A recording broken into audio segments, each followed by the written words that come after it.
స్నేహితులారా, ఈ సమయాన్ని బట్టి దేవునికి వందనాలు తెలియజేస్తూ ఉన్నాను. ప్రేమపూర్వకంగా మిమ్మల్ని అందరినీ వాక్య ధ్యానంలోనికి ఆహ్వానిస్తూ ఉన్నాను. దాసులలో ఒకడు అనే ఆలోచనను మీతో కూడా పంచుకోవడానికి ఇష్టపడుతూ ఉన్నాను.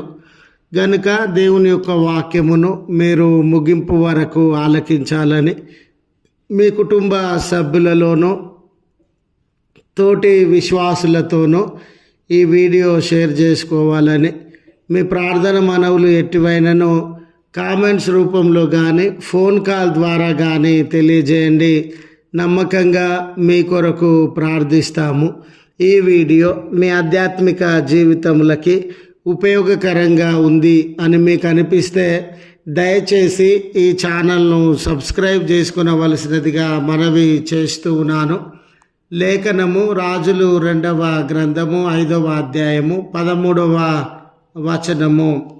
అయితే స్నానము చేసి శుద్ధుడవు కమ్మను మాట దానికంటే మేలు కాదా అని చెప్పినప్పుడు, స్నేహితులారా, ఎలీషా నయమానుకు సంబంధించినటువంటి సంభాషణ, ఆ సందర్భాన్ని గురించి విశ్వాసులలో చాలామంది ఎరిగినటువంటి వారంగా ఉంటాం.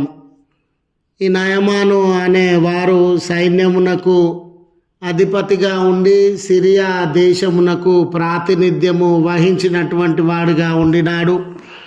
మరి నయమాను హస్తమునకు దేవుడు తోడై ఉండడం వలన అనేక యుద్ధములలో అతడు విజయాన్ని సాధించినటువంటి వాడుగా ఉండినాడు. దేవుడు అతనికి తోడుగా ఉండినట్లు లేఖనము సెలవిస్తూ ఉంది. అయితే అతడు కుష్ఠరోగము కలిగినటువంటి వాడు. మరి ఒక ఇశ్రాయేలు చిన్నది వారి కుటుంబంలో వర్కర్ లాగా ఉండి, మరి మీరు ఇశ్రాయేలీయుల ప్రవక్త దగ్గరికి వెళ్ళినప్పుడు ఈ కుష్ఠరోగం నుండి బయటకు వస్తారు, మీరు స్వస్థత పొందుతారు, మీరు విడుదల అనేది అనుభవిస్తారని ఒక చిన్న పాప సాక్ష్యము అతడు విశ్వసించి ఈ ప్రాంతానికి వచ్చి ఉన్న సందర్భంలో ఎలీషాను అతడు ఎదుర్కొనినటువంటి సందర్భం. ఎలీషా గారు ఈ నయమాను గారి దగ్గరికి రాకుండా, అతన్ని ఎదుర్కొనకుండా, అతని శరీర భాగములను ఎక్కడ మరి స్పర్శించకుండా, ముట్టుకొనకుండా, ఏ రకమైన వైద్యం చేయకుండా, మెడిసిన్ ఇవ్వకుండా, దేవుని యొక్క శక్తి వలన నీవు నయమాను గారితో అంటూ ఉన్నాడు, నువ్వు యోర్దాను నదిలోనికి వెళ్ళి 7 మార్లు మునగాలి, లేక 7 మార్లు నీటిలో మునిగినప్పుడు స్వస్థత పొందుతావు అని నయమాను గారితో పలికినప్పుడు నయమాను గారు తీవ్రమైనటువంటి నిరాశకు లోనైనటువంటి వాడుగా ఉండినాడు. నేను ఒక సైన్యాధిపతిని, ఉన్నతమైనటువంటి స్థానంలో ఉండినటువంటి వాడిని, గొప్పవాడిని, అధికారిని, ఎంతో సొత్తుతో ధనధాన్యములతో ఈ ప్రవక్త గారి దగ్గరికి వచ్చినప్పుడు కనీసం ఈ ప్రవక్త గారు నన్ను ఎదుర్కోవడానికి కూడా రాకుండా, నా దగ్గరకు రాకుండా, నా శరీరాన్ని ముట్టకుండా, ఏ రకమైన వైద్య సహాయము చేయకుండా ఈ నదిలోనికి వెళ్ళి స్నానం చేయమనడము ఏంటి? చాలా విడ్డూరంగా ఉంది. ఈ యోర్దాను నది కంటే మేము నివసించేటటువంటి ప్రాంతమైన దమస్కు పట్టణంలో, దమస్కు పరిసరాలలో చాలా శ్రేష్టమైన నదులు ఉండినవి.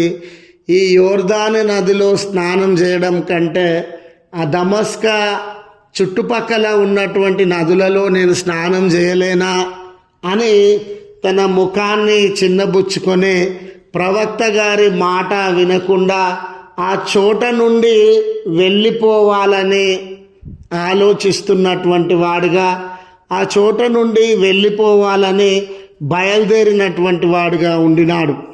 అలాంటి తరుణంలో స్నేహితులారా, ఇటు ఇశ్రాయేలు ప్రవక్త గారు కానివ్వండి, ఆయన దగ్గరున్నటువంటి సేవకులు కానివ్వండి, యోచించినటువంటి గొప్ప ఆలోచన లేక నయమాను గారి హృదయంలో కలిగినటువంటి గొప్ప ఆలోచన, నయమాను గారి వెంట వచ్చినటువంటి సేవకులలో, పని వాళ్ళలో ఒక పనివానికి ఈ గొప్ప ఆలోచన కలిగిందండి.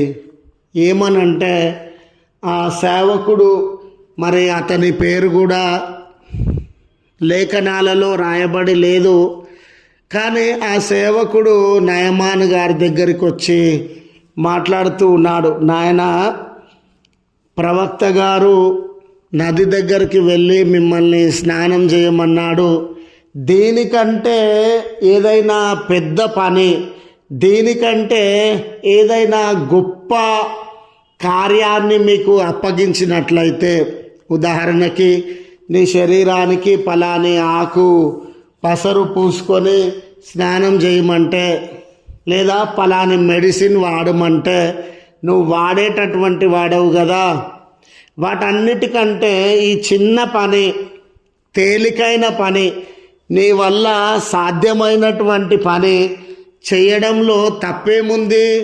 నువ్వు యోర్దాను నదికి వెళ్ళడంలో, అక్కడ స్నానం చేయడంలో తప్పేముంది? ఇది చిన్న పనే కదా. ప్రవక్త గారు దీనికంటే పెద్ద పని చెప్తే స్వస్థత కలుగుతుంది అన్న ఆశతో ఆ పెద్ద కార్యాన్ని, అది ఎంత కష్టమైనదైనా, ఎంత దూరం వెళ్ళాల్సి వచ్చినా, ఎంత ధనము ఖర్చు చేయాల్సి వచ్చినా ఖర్చు చేసేటటువంటి వాడవు కదా అని ఈ నాణ్యమైన ఉపయోగకరమైన మాటలను నయమాను గారికి తెలియజేస్తూ ఉన్నాడు. అతడు ఒక పనివాడండి. పనివాడైనా కూడా శ్రేష్టమైన బుద్ధితో, మరి నయమాను గారి హృదయంలో వ్యతిరేకత మొదలైంది. నయమాను గారి హృదయంలో నిరాశ, నిస్పృహలు మొదలైనవి. నయమాను గారు అదే కోపంతో, నయమాను గారు అదే నిరాశ నిస్పృహలతో సిరియా రాజు దగ్గరికి వెళ్ళినట్లయితే, సిరియా రాజుకు, ఇశ్రాయేలు రాజ్యానికి, సిరియా రాజ్యానికి యుద్ధం జరిగే ప్రమాదం ఉంది, దండెత్తే ప్రమాదం ఉంది, రక్తపాతం జరిగే ప్రమాదం ఉంది. ఈ రక్తపాతం జరగకుండా, యుద్ధం జరగకుండా శాంతి నెలకొల్పడానికి, మరి ముఖ్యంగా నయమాను స్వస్థత నొందడానికి ఈ దాసులలో ఒకడు, ఏ పేరు లేనటువంటి వాడు, ఏ ఘనత లేనటువంటి వాడు, ఏ పదవి లేనటువంటి వాడు, కనీసం అతని పేరు కూడా లేఖనాలలో రాయబడలేదు. ఆ వ్యక్తి ఈ గొప్ప కార్యాన్ని జరిగించి నయమాను స్వస్థపరచబడడంలో, సిరియా రాజ్యము, ఇశ్రాయేలు రాజ్యము ఆ రోజులలో సమాధానంతో ఉండడంలో కీలకమైనటువంటి పాత్ర పోషించినాడు. అటువంటి ఓపిక, సహనము, మంచితనం కలిగినటువంటి వారంగా, ఈ లెంటు కాలంలో సమాధానపరిచే వారంగా మనం ఉండాలని గుర్తు చేస్తూ ఈ మాటలను ముగిస్తూ ఉన్నాను. ప్రార్థించుదము. కృపగల తండ్రి, ప్రేమగల మా దేవ, మీ శ్రేష్టమైన నామమునకు వందనాలు చెల్లిస్తూ ఉన్నాం.